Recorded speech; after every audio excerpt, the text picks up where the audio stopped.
Hey there, Manly listeners. Mike Yarbrough here. I wanted to let you know about two things before this episode starts. First, when this was being recorded, I had a pretty ridiculous cough and cold going on, and it rears its head around 15 minutes or so. I just coughed my head off, and for some reason, this episode got recorded on one audio channel, so I wasn't able to split it off, and just wanted to give you a heads up on that. It sounds pretty terrible. The other thing is that the official Wolf and Iron t-shirts are available to order. I started a new Teespring campaign for the shirts, and it only lasts 14 days until another campaign starts. So be sure to place an order soon so we have enough to go to print. These are easily the best shirts I own, and it's a great way to support my efforts here and to get people thinking about manliness. Thanks. Duty, honor, country dictate what you ought to be, what you can be, what you will be. The destiny of man is not measured by material computations. When great forces are on the move in the world, we learn we're spirits, not animals. Now we are the masters of our fate. Howdy there, gents, and welcome to another episode of the Wolf and Iron podcast. I'm Mike Yarbrough, founder and curator of the manly site wolfandiron.com. As some of you know, I reside in Charlotte, North Carolina, and in the last 6 months, Charlotte has been in the national news more than any other time in the last 20 years that I've been here.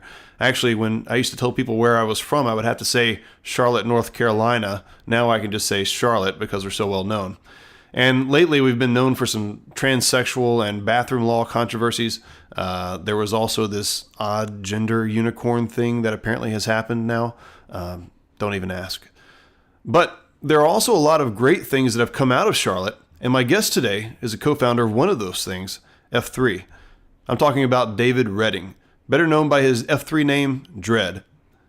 In the circles of men that I interact with around here, DREDD is a highly respected dude, and for those of us who have had the opportunity to see him lead and hear him speak, you know he's a rare kind of man. Now, some of you have no doubt heard about F3 already in a few of the articles on the site. In fact, I did an interview with DREDD and his counterpart, OBT, which goes into more detail about F3 itself. And you can find that article and more info on this episode by heading over to wolfandiron.com/011.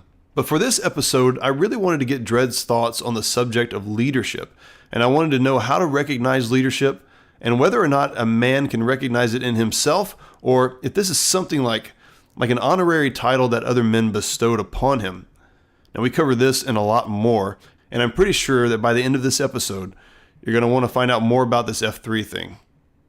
Okay, let's mosey. DREDD, welcome to the podcast. Well, I'm glad to be here, WI. Thanks for having me on. Yeah, man. I told people before this kicked off was essentially just go check out a little bit more about you, a little bit more about OBT, F3, how it got started, and things along those lines, so they can be reading on that kind of stuff if they're not already familiar with it. But for people who are lazy, give us a quick idea of what F3 is and what your role is in it. F3 is a men's leadership group that starts with fitness. That's the first F. So the idea is that men come out, work out together, and that kind of gives them a bond, also gets them in shape, makes them feel better, and equips them to do other things. The second F is fellowship, and that's what happens when you work out together. You start making friends. It's kind of easy to talk to a guy when you're sweating next to him and you both feel like you're going to throw up. So the fellowship comes about pretty easily. And what we found, we didn't start it this way, but what we found was that once men were in shape and they had friends, they stopped thinking about themselves and started thinking about the world outside of them and started wanting to do things to help their communities to have impact. We didn't really know what to call it at first. We just noticed it as a phenomenon that men would naturally turn outward when they didn't feel like they needed to turn inward anymore. So we called it faith because it seemed to be a belief in something outside themselves. So no particular faith, but just faith in something other than yourself. And that's how the three F's come together. Started with just one group. We didn't call it F3. We just started working out together. Ultimately, it became two groups, and the whole 3F idea congealed in our minds.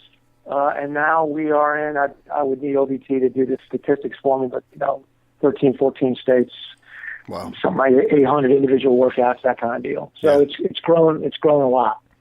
Your second question was what my role is, and my role is comparable to, I guess, the chief of the Navajo tribe back in the American Indian days, in that the Navajos were unique in that they did not have a strong centralized leader. So the American army could not conquer the Navajos just by killing their chief, because every time they did, some other guy would pop up, and they finally realized that this was a group that was very decentralized, that didn't really have a strong chief. What they had was a cultural and spiritual leader who would only be followed if the other Indians, the other Navajos thought he was worth following.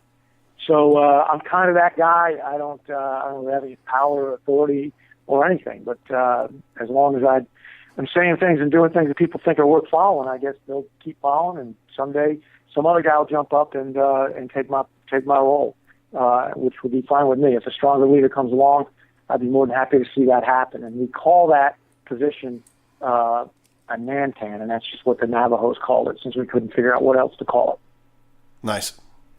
Good. You mentioned OBT, so I think we should call him out, even though he couldn't be on the phone call because you spend a lot of time talking. But you guys are like a dynamic duo. Whenever you guys both show up, it's good stuff that happens. I've had an opportunity to meet you guys a couple of times, hang out and talk with you a few times. And, OBT would be more of the analytical side of things and the scheduling, planning side. And I think you would be more of the, kind of like what you said, more of the having the conversations and motivational kind of side of things. But you guys really work well together. So, well, that was a nice way WI is saying that I don't let OBT get a word in edgewise. I think he would probably agree with that. So we are very cognizant in F3 as part of our leadership system of having guys develop into who they actually are and not try to get outside the box or be somebody that they're not, waste a lot of energy trying to strengthen their weaknesses. We say do the opposite, strengthen your strengths, and then go find another guy who is strong at what you're not good at, and we call that side source. So between the side source that is OBT and me, I am more of the talker, I guess, the charismatic guy, which means I just say things that pop in the top of my head and throw out ideas and try to keep the thing going. What OBT is, we call him the weasel shaker, which means he shakes guys, makes them do things when they try to weasel out of them. And he's the spreadsheeter. He keeps things very straight, does all the things I can't do, and I do the things he can't do, and together we make a strong team in that way. So, F3 is interesting to me for a number of reasons. And one of the things is that you mentioned that it's for male leadership, and I think that the tagline or whatever you want to call it for F3 is there for the invigoration of male leadership. And, if we were to put that into the corporate world, it just kind of shows you how we get things wrong so often, is that you would think that F3 would then be about guys like giving presentations on how to be better leaders, and things of that nature. But obviously that's not what F3 is about. Like you said, it's working out, it's being together. It's believing in something that's bigger than yourself and being a part of something that's bigger than yourself. So how is it that those three F's lead to men being better leaders? Well, I think it's intertwined with a larger system we have of leadership. So when we say our purpose, the purpose of F3 is to reinvigorate male community leadership. When we say reinvigorate, the implication of that is that it at one time it was invigorated. And we believe that male community leadership has become dormant. And by community, we draw community pretty tightly. We say a community is a group of people who voluntarily choose to live or work in close proximity. So for us, there's no such thing as a community of lawyers. I'm a lawyer.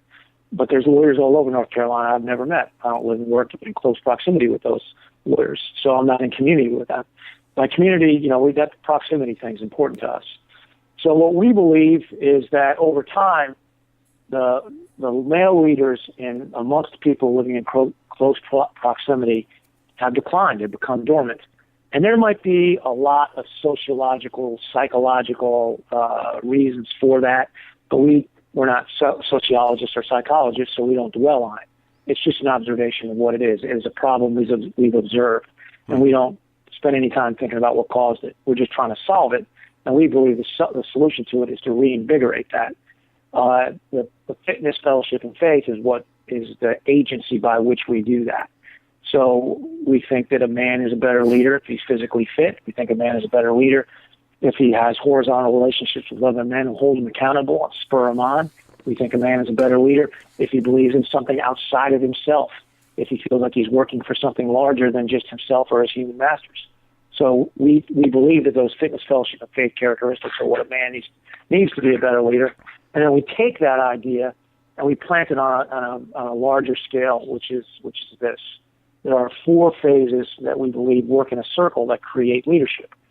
Every man is born with some degree of leadership ability, some men more than others, but it's how it's developed that really makes the difference. Just like a guy could be born with the ability to jump, but whether or not he's going to be a high jumper in the Olympics requires training. So for us, that first phase of the development of a leadership in that process is some sort of formal schooling. Now, that could be West Point, or it could be sitting down and reading Leadership for Dummies. I mean, that's just on a kind of a spectrum or a continuum of formal leadership. Yeah. But somewhere along the line, we believe a leader needs formal leadership training in some way. So that would be step 1. Step 2, we believe in the apprenticeship system. In other words, that a man can go to school forever to learn how to lead or learn how to make shoes. But until he has someone apprentice him in the action of leading or making shoes, he's really not going to be able to learn it, because he needs somebody, a talented master, to help him learn the nuances of it, let him try, make mistakes, correct them. So that apprenticeship phase is extremely important after the schooling phase. The third phase is opportunity. I mean, it doesn't matter if you've been to all the leadership schools in the world and you've been apprenticed by the leadership masters of all time, if you then never get an opportunity to lead yourself. And F3 provides that opportunity every morning all across America, because every day a different man leads every single workout. And that might be the only time some of these guys get a chance to stand in front of other men and see if they can influence them into doing something. And that's leadership. We'll get right down to it. So that opportunity is that third step. First schooling, second apprenticeship, third opportunity, and finally, we are big believers in failure. We call this collision learning. You run into a brick wall as hard as you can and learn how to get around it the smart way by doing it. So we don't punish failure and we don't worry about failure. We just consider failure to be a necessary precedent to learning how to do things correctly, and we encourage it. So you go to school, you have an apprentice, you have an opportunity to lead, and you fail, and you learn from the failure, and then you do this in a circular motion all your life and become a better and better leader. And that is the kind of the 4-phase system of what F3 refers to as its leadership development process, and that works within the 3 phases of F3. Sorry for the long answer. No, that's really good, actually.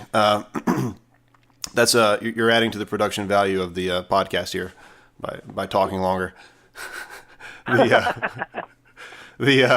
You mentioned something good there about failure, and I thought that's really key. It's actually something that's been on my mind for a while. I've been reading a book.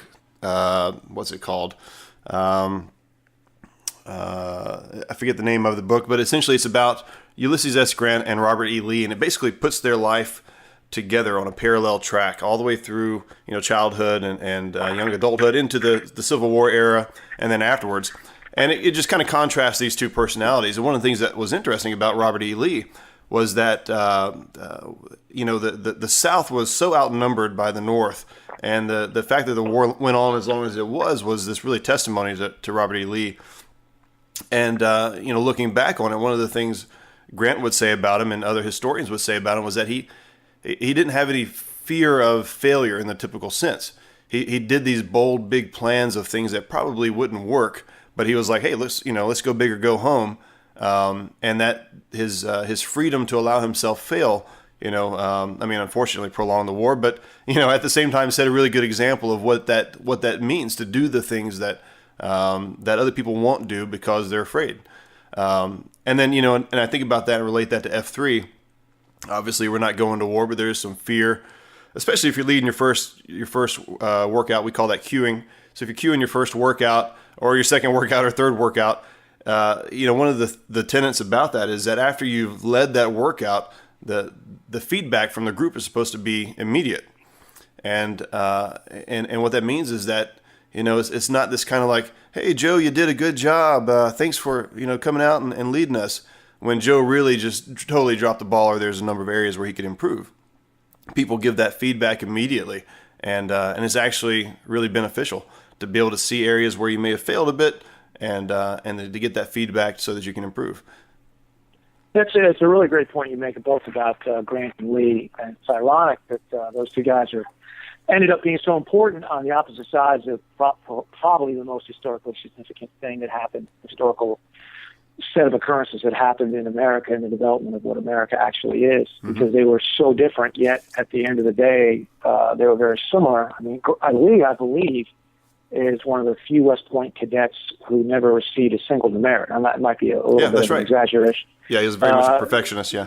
Right. And Grant, on the other hand, was not a great shining valor of a cadet when he went to West Point. And then his military career, his initial military career, although he was heroic and did well in the Mexican-American War, he then, for shadowy reasons, I mean, he leaves the military. People said he had a drinking problem. Who knows? But he left the military very early. His military career was not very long. And then in between the Mexican-American War and the Civil War, he did not succeed in almost anything that he did. Yeah. His business ventures were a series of failures. So he enters the Civil War as a captain, I believe, in Ohio National Guard or something like that. Whereas Lee, almost immediately, not immediately, but almost immediately catapults to the command of the entire Army of Northern Virginia.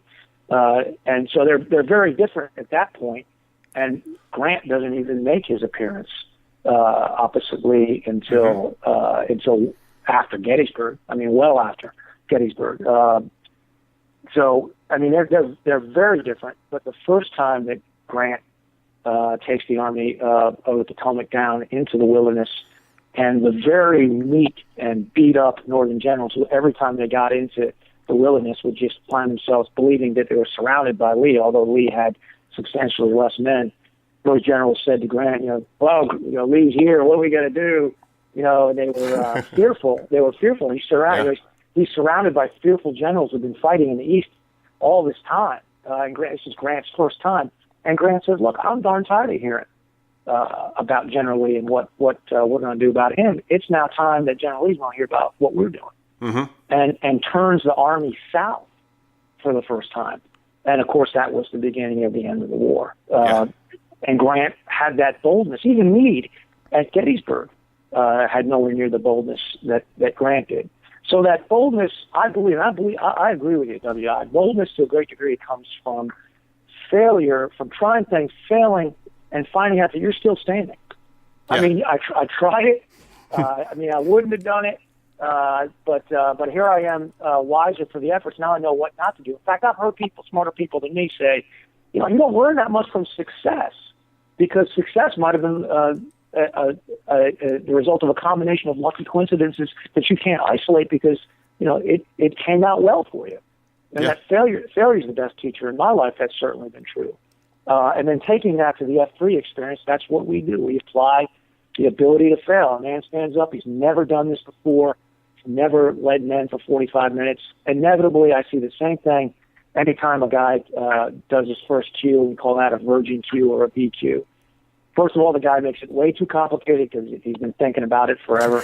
Right. He underestimates the additional amount of effort it takes to lead rather than just to follow, and usually finds himself running out of energy far sooner than he does in a regular workout. And the last thing he does is he gets stuck. He gets stuck and he doesn't know how to get unstuck, and he finds himself standing there looking at 30 men saying, well, what are you going to have us do next, boss? Yeah. And I've encountered this when I started practicing law. I'm a trial attorney, and I used to practice my closing arguments by saying them, practicing them. And then I realized what I really had to practice was what happens if I forget a word. I need to be able to practice how to recover from that.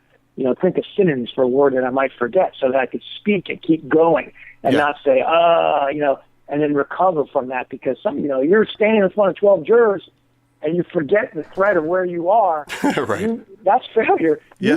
You need to practice recovery from that. And that's a big part of cueing. And what we tell men is, listen, just say something. And say it like you mean it with great deliberate attitude is what we call that. And say, it matters in matters of leadership in front of men. it really matters much more how you say it than what you say. Mm-hmm. So as long as you treat failure as just an opportunity to excel, you're going to be much better off. And I agree with you wholeheartedly that both Grant and Lee are great examples of that in action. Yeah. Yeah, really good. It's cool to hear that you know your history, so that's nice. Well, I was a soldier, infantryman, and a Green Beret, and we used to do these things called tactical exercises without troops. That's been called toots. And in both the infantry and special forces, we did them. You would study it. Officers in the battalion would study a particular battle independently, and then we would come together as a battalion staff and command and walk the battlefield. When I was stationed in Germany, I had a great chance to do that in the areas where Napoleon had marched through southern Germany, and we would role play. We would walk up and say, "Well, I'm Napoleon, I'm Marshal Nye, and this is what my job was." And I looked over, and you're looking at the exact fields. Yeah. Or this is, the city in Germany where I was stationed had an old defense that was built just to stop Napoleon, and he went through it for about 20 minutes. So we went up in that on those ramparts, and we stood there and we talked through what Napoleon had done and why it had worked. And we did the same thing in Gettysburg. And we went to Little Round Top, and I portrayed Chamberlain, Joshua Chamberlain, and I said, well, here I was. We ran out of ammunition, and I gave the order to the men to fix bayonets and charge downhill because that's the only thing we could do. We had failed. We didn't have enough ammunition, but I knew because I was out at the end of the line that if I got rolled, I think it was Hood who was coming up the hill. If I got rolled, then the whole line would roll. Yeah. And we'd be speaking Southern today. So we would act that out. And I don't know if people who aren't in the military realize that this is what our American military does, but I think most soldiers, officers, and enlisted men in the Army are very cognizant of military history and can tell you of the failures of the past. Because it's great to be able to learn. It's not a good idea to charge across a 3,000-meter open field against an entrenched enemy behind a rock wall with exhausted troops on the third day of a battle. Mm-hmm. And that's what Pickett's charge was. And it's really much better to learn that by reading about it and then standing on the battlefield exactly where it happened in the wood line where Lee Armistead's troops stood getting ready to charge across and say, oh my gosh, they ran across that field. Yeah. It's so far. It's slightly uphill. How could we have ever thought, you got Scott Hancock on the other side of that wall with a core. How could Lee have ever thought that would work? I'm never going to do that. I'm never going to do it.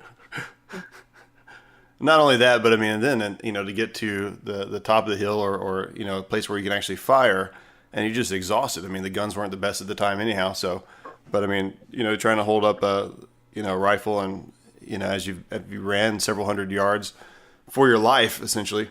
Exactly. It's you can really feel it, but that's hopefully. What's that old cliche? If you don't learn from history, you're doomed to repeat it.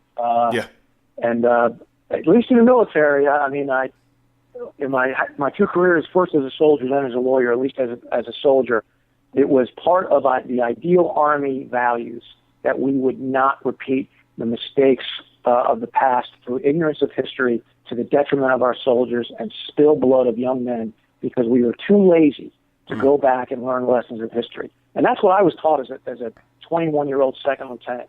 And you're sitting there studying military history. Well, why am I learning this? Because if you learn this, you may save a man's life one day for not making a dumb mistake. So I took that to heart from the very start, and it's one of the greatest things about our military, and as a manifestation of how much our leadership and how much our nation cares about our young men and women, that they spend the time and the money and the energy to teach our leaders about those things. That's good. That's good stuff. I'll share a quick story. One time when I was queuing, maybe this will help the guys that are out there that are thinking about doing a queue and they're kind of worried about it. So I had queued several times. I wasn't nervous about doing that, and I had done some leadership stuff in the military as well. So it sort of came probably more naturally than it otherwise would have. But I'd been queuing for a while. It wasn't that big of a deal. But I had one time when I was actually doing a keto diet, like this low carb, high fat thing, right? And I've been doing it for about 2 days. I got this idea from Man Down, by the way. So Man Down, if you're listening, I blame you for this. So I'm out there, I'm doing the workout, and I'm about halfway through the cue, and I can't remember what we're doing, partner push-pulls or get-ups or something like that, and I just start to get really dizzy. And I'm like, hang on a second, guys, I just need a moment. And I just go down to the ground, like I can't find my bearings, right? I can't figure out like which way is up and all that kind of stuff. And it's just like you said, the guys are all standing around. They're done now doing whatever the set of exercises was. And no, nobody's like, hey Yarbrough, you okay? Or hey Iron Wolf, you doing all right, man? Can we get you something? They're all like, what's next? What are we doing next? I'm like, guys, I can't even figure out which way is up. Just give me a moment here. And right. So I mean, but at the same time, after a few minutes, I got up. Somebody actually did go get me some water, so that was cool. I got up. We finished up the workout and stuff like that. But I mean, look, it's like you said, you can fail in front of people. Some of it is about how you recover, how you handle the feedback that you get from people. It's being able to take the trash talk a little bit sometimes with F3 guys. But it provides that opportunity to fail, and but also like you said, to get that immediate feedback and that quick recovery of, hey, I'm still standing. That's right. So that's good. The kind of the F3 way to sum that up is, if you find yourself falling, go ahead and dive. At least make it look good. At least make it look good. Yeah. That's right. So I was interviewing you a while back, and one of the things that you guys mentioned was this idea of a leadership vacuum. And you said that really affects how we see the fact that there's a leadership vacuum really affects how we view leaders currently. Almost like we're happy to get anybody that calls themselves a leader and is willing to take a stand on something, regardless of how miserably and how visibly they fail at being a leader. But I wanted to hear your thoughts on the leadership vacuum and just anything really around that. Yeah, I mean, it's. I guess we all have a tendency to idealize the past in some ways, particularly the past in which we were not alive. I tried a case in York County, South Carolina, and it's the next county below Charlotte, or the most northern South Carolina county. And they have this courthouse. I don't know if it's 100 years old, very old. It is not ADA compliant in any way. I mean, it's this crazy old courthouse, but it's beautiful. But on the walls of the courthouse, they have portraits. And this is not something you can get away with in Charlotte, but some of these portraits were of Southern generals, in Nathan Bedford Forrest and Robert E. Lee, amongst others. But then some of them weren't about generals at all, or people that were just about men of York County in the past. And they would have little bios beneath them, and it would say, for instance, Joshua Smith owned the mill on this street, and he was a deacon in the Presbyterian Church, and he was a state senator, and he lived and died in the faith of his fathers, something like that. Yeah. And died in 1892 or something like that.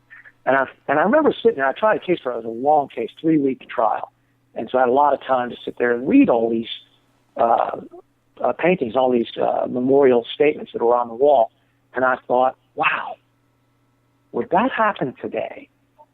I mean, would there be plaques about men being leaders in their communities and things they had done, and just not famous guys, but just, like the guy was your Little League coach that had huge impact on you when you were a boy, or like my sports coaches in high school. I remember one of them called me inside. He didn't tell me why he wanted to talk to me. Shuts the door, looks me in the eye, and says, "I heard you were smoking pot." I was like 9th grade or something. I said, I mumbled something at him.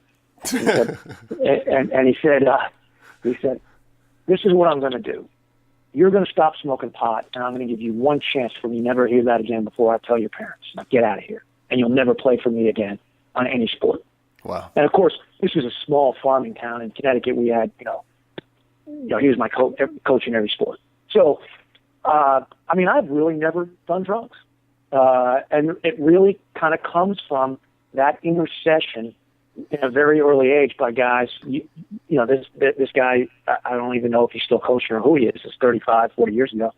But this is how men saw themselves back then. I mean, this is Connecticut. It was, it's the capital of Yankee hell. And this was a place where men thought it was their duty and obligation to tell younger boys and young men the way a man is supposed to act and what he is supposed to do, whether it's written down, whether it's a law, doesn't matter. I was raised in that kind of environment. And then for 10 years or 9 years in the Army, I mean, it was a leadership cornucopia. I mean, everybody's a leader. You were in the military, everybody's a leader. If you're not a leader, you're not doing anything right.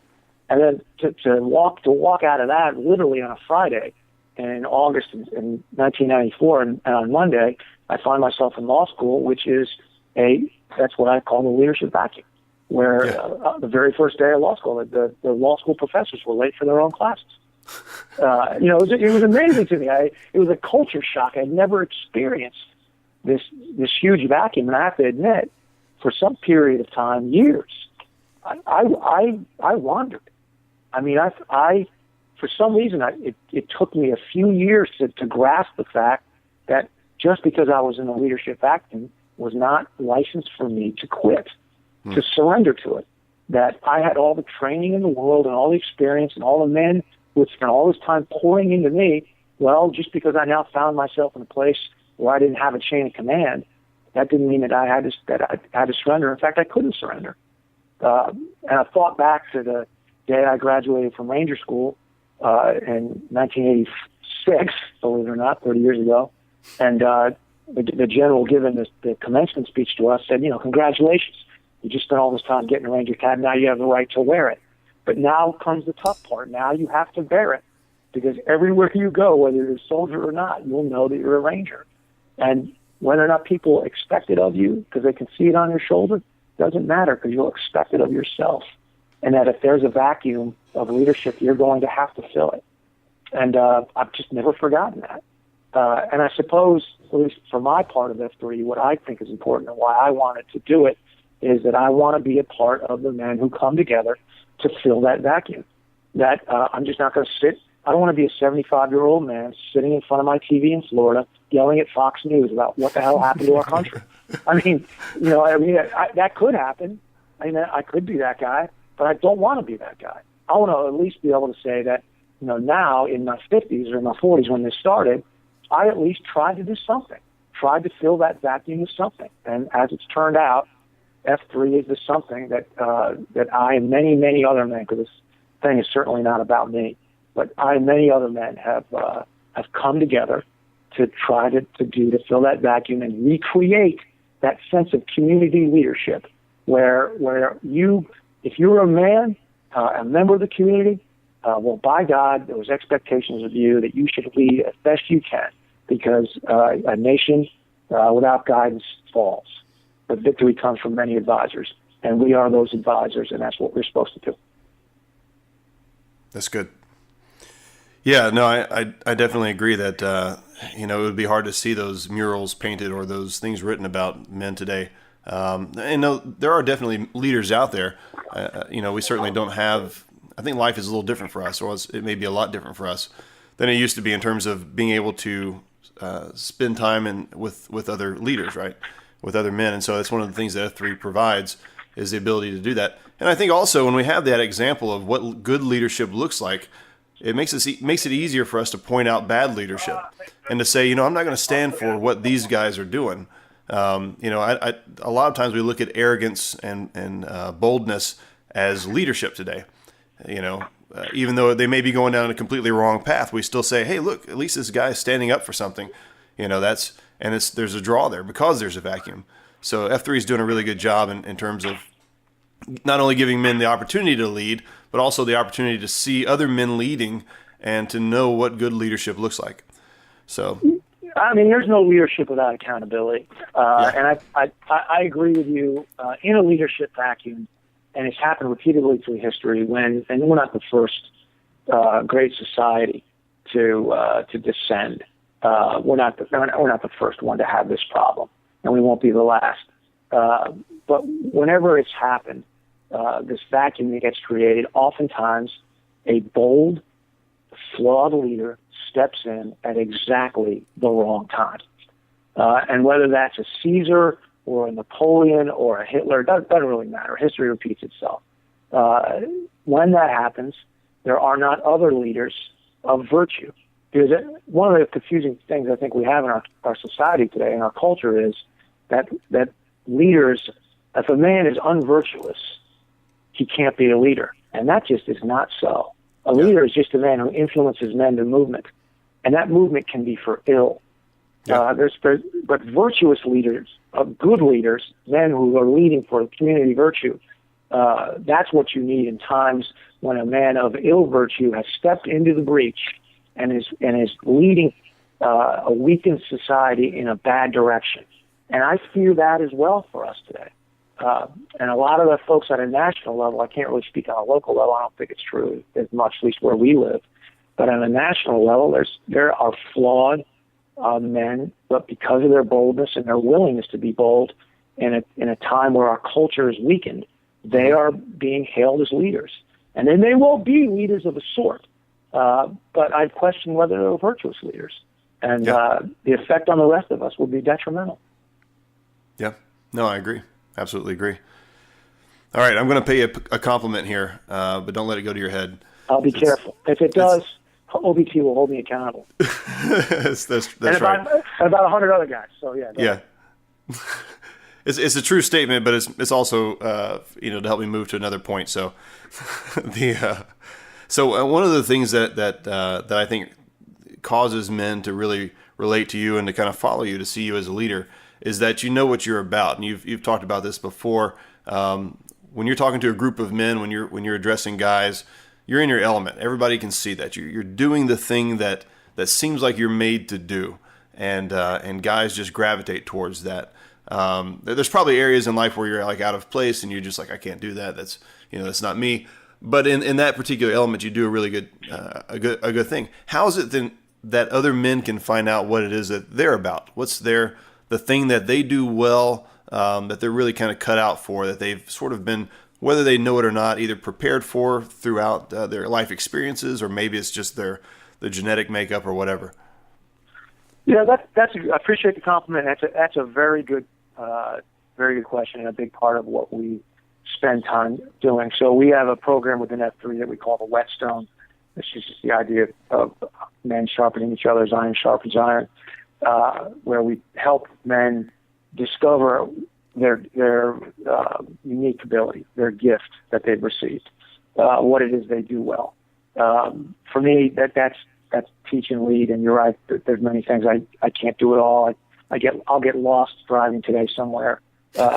Terrible driver, terrible sense of direction in a vehicle. Many things I don't do well, and so I like to be a passenger. But the things I do well, that's where I concentrate the great majority of my energy.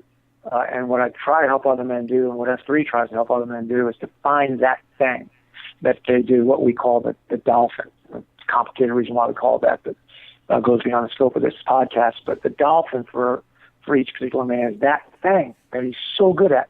Now, if you can imagine, if you could spend most of your time just doing the thing you're good at, how great that would be.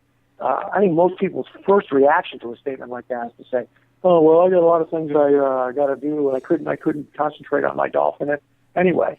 But the truth of the matter is, they don't know what it is.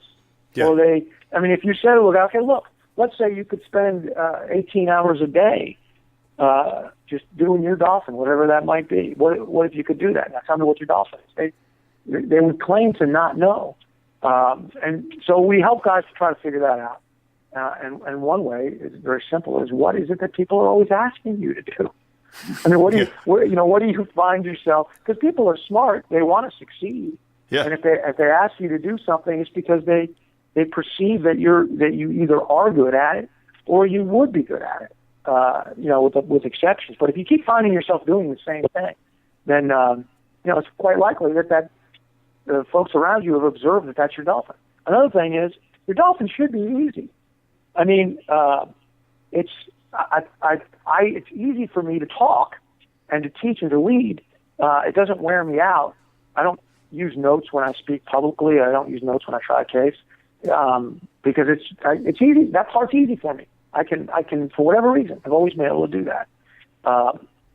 And so that's one thing you can do. I mean, I don't know what your what your dolphin is, WI, but whatever that is, I mean, I'll bet you find it to be easier for you to do than the other things. Those things that that are difficult for you, like I cannot work Excel. I mean, I just can't do it. I can't figure it out. Can't figure out those little formulas.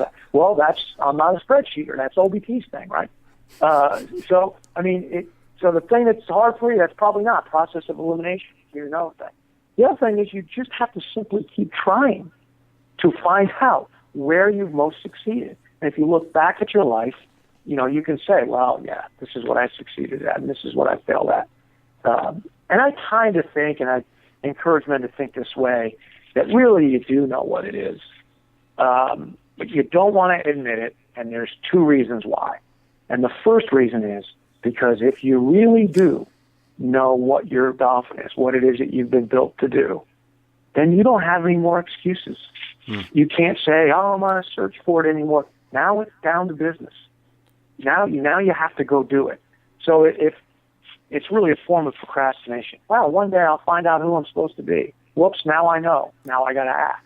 So that's reason one, procrastination. Reason number two is just fear, right? Not, fear of being that thing that maybe you don't really like. I did not like to admit to myself that I was a teacher, that I had that skill.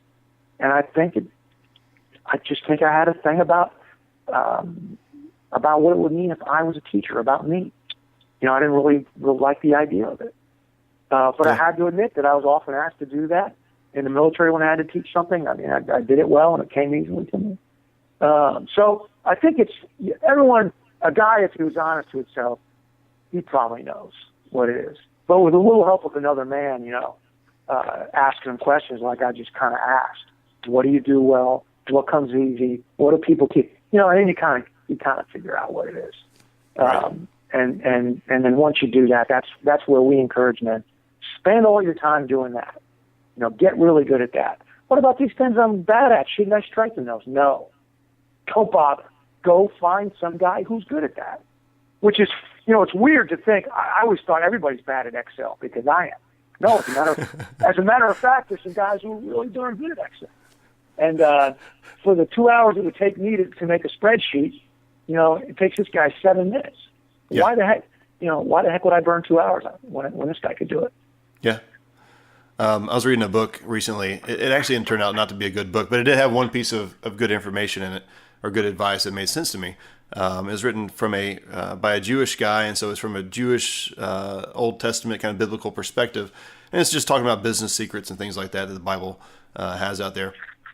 And one of the things that he says that's just sort of common in Jewish culture, I don't know if this is true or not, but he says that it's the idea that if you should get the people who specialize in things to do those things for you so that you can spend your time doing the things that you specialize in. So whereas... L'chaim. That's exactly what we say. Is that what it's called? No. Huh? No, I'm just saying. I'm agreeing with you. That's exactly what we say. Yeah. Word for word. Sorry. Yeah.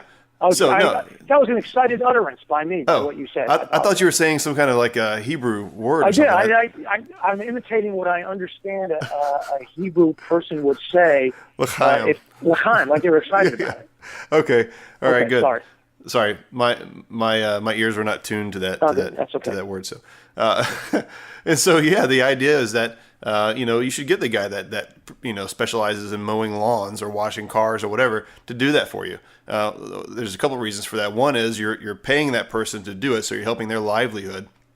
Two, they're going to do it better than you could, and three, it allows you to do the things that you're actually good at.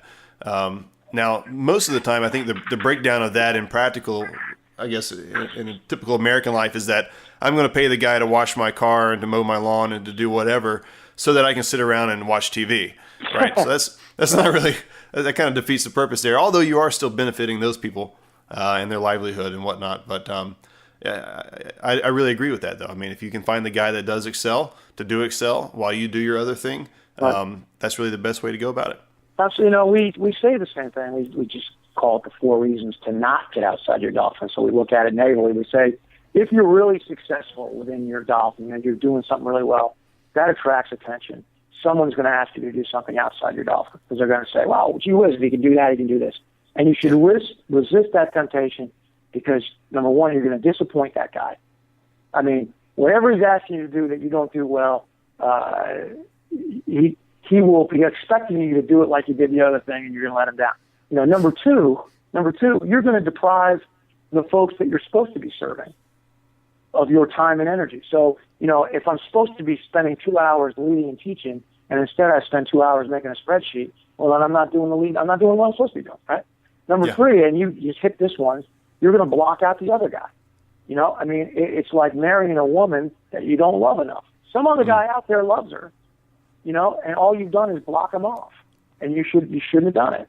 And the fourth reason is because it'll suck. I mean, doing things that are outside your dolphin, that you're not equipped to do, that you let people down doing, that you block other guys out, they're time-consuming and exhausting, you just end up hating it. And I don't think we're supposed to go through life doing things we hate.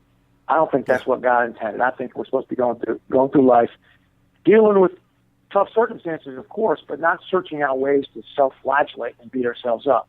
You know, we're supposed to be joyfully expressive in the things we do. The best way to do that, in my mind, is to do those things that you do well and do them all the time. I agree. A couple of last questions here. Can a man recognize leadership potential in himself, or is that something that has to be given to him by other men, like as a label or something? I think that there are men who are born with such incredible amounts of leadership that they are leading everything they do right from the time that they're having any interaction with any other little child. And I think not only can other people see that, but they know it, and they become accustomed to it almost right from the start. Yeah. I think that's a small minority of people. I am not like that. But I remember when I was a kid, I remember the kids that I thought of like that. I think if you think in your mind who are those guys, you can conjure them up. I think there are some men on the other end of the spectrum who are born with very little leadership ability, natural ability, but if they work hard at it and they stay at it, that they can be effective and impactful leaders in their own right. They may not be George Patton, but they certainly still can be leaders. And in fact, I believe each and every one of us is called to be a leader. And to some extent, if to no more of a scope any larger than your own family, you're called to be a leader. The great majority of us, me included, are somewhere in the middle, along a continuum with some degree of natural leadership ability, which requires, and I think this goes to answer your question, requires the active germination from outside oneself. In other words, someone has to recognize it in you and encourage you. And I was encouraged by my sports coaches, by my teachers, by leaders in the military that I was under, by men that I led, to use whatever leadership ability I had. I was certainly encouraged by my chain of command in the military to be a better leader. I was encouraged constantly.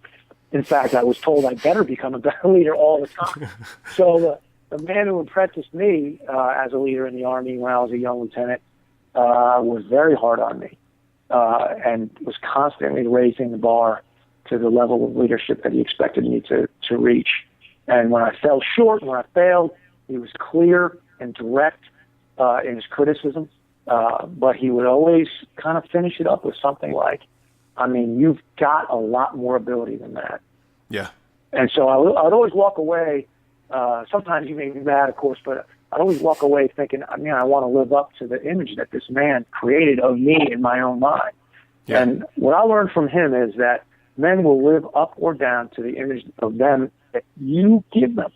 And if you tell another man, look, I think you can do this, and I see you as a great leader and expect great things from you, if you say that to another man, it's very difficult for him not to want to live to that. Of course, if it's sincere, I mean that's kind of key. But likewise, or in contrary, by in opposition, if you set a low bar for a man, you tell a guy, look, no, I don't think water would follow you downhill.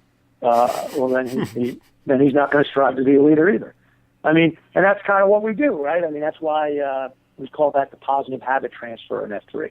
That you take what you have learned, what other men have poured into you, and then you in turn, because you're obligated to do so, turn to another man, a younger man, and you pour that, you transfer that positive habit to that younger man and explain it to him and set a high bar for him and urge him and exhort him and encourage him and teach him and pick him up when he fails and explain to him why we think he failed and put him back on the horse, slap the horse and say, do it again.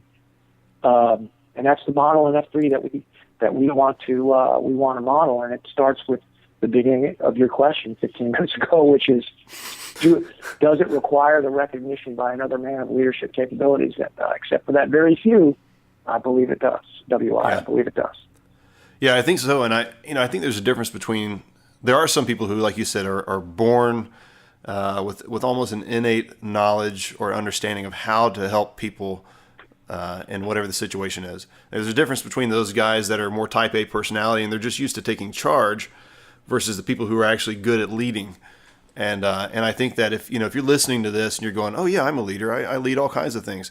I think it's appropriate to ask yourself, are you the guy that steps in and takes charge because no one else will? And does that necessarily make you a good leader? I think people have got to ask themselves that. Am I actually leading well, or am I just basically standing in the place of where a leader ought to be? Sure. You know. Sure. Well, that's what we call a mascot. Yeah. He looks for all purposes like what he purports to be, but he's no more a real mountain goat than the Tar Heel mascot.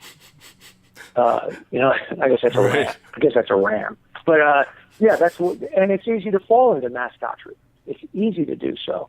And when I was going through training to be a Green Beret, a Special Forces 18 leader, that's what our instructors kept telling us. They'll let you wear that green hat. They'll call you sir. They'll smile at you. But you have to choose whether you're going to be a real leader, a real team leader, or a mascot. Yeah. And to be the real leader, you've got to do the hard things. You've got to make the hard choices. And leadership is about a series of hard choices. It's tough. Our definition of the Q is that simply the man who takes responsibility for the outcome. And there aren't too many men, if you think about it, that are willing to step up and take responsibility for the outcome. Everybody likes having a big corner office. Everybody likes to be called boss. But, when things start going wrong and the outcome is adverse, well, that's when people usually scatter. And when things go wrong, a good way to tell who the leader is when things go wrong and the rats scatter, the man who stays there, the man who doesn't, who takes responsibility for the outcome, that's usually the leader. That's good. That's a good test. I like that. So I know a lot of guys are listening to this that have never heard of F3. They're probably on f3nation.com right now. They're checking it out. They're like, I want to be a part of this. When is this going to be in my area? Tell us a little bit about what the future of F3 looks like and what's happening with expansion efforts. Sure. We expand essentially in two ways. Whenever a new F3 workout is planted, we call that a nomad. And then we encourage the nomad to expand, have more workouts per week, have more workouts per day, increase the amount of men that are participating. And when they get big enough, they become a region. And I think we've got, 18 F3 regions right now, mostly in the southeast. We have nomads in San Francisco and in Seattle and in Dallas and a couple of places farther west, and we're working to turn them into regions. And once a workout goes from a nomad to a region, we encourage those regions to begin reaching out within 100 miles of their central location to plant their own nomads. So that's one way that we work to expand. Another way we do it is from the weak centralized thing that is F3, which is basically in Charlotte, is we launch out into areas that are beyond 100 miles of any existing region. And we call that a leap. So we fund that basically by selling T-shirts because nobody ever pays for an F3 workout. Selling copies of our award-winning book, Free the Lead, which is available on Amazon and elsewhere. Fine bookstores everywhere. So we use the proceeds from those two avenues and charity events like F3 Golf Tournament coming up this summer. We use that to fund the leaps. We send men from existing regions out to areas that have not experienced F3. We did that with Seattle and with Dallas and with San Francisco recently. And we plant the workouts in those areas, and that's another way that we expand. Now, we have a list of upcoming cities, and I'm not the guy who's in charge of that. And I can't think off the top of my head where we're going next. I should know that, but I just can't remember. But this fall, we'll be planting 3 or 4 new workouts in areas that are outside existing regions, and that's how we expand. Now, this list is really based on the guy who's in charge of this program we have, and either a city is on it or it's not on it. You can contact F3 through the website and say, gee whiz, I'm in Tampa, I think we're going there now, and when's F3 going to get here? And we can tell you. Or I'm in Birmingham, and we can tell you.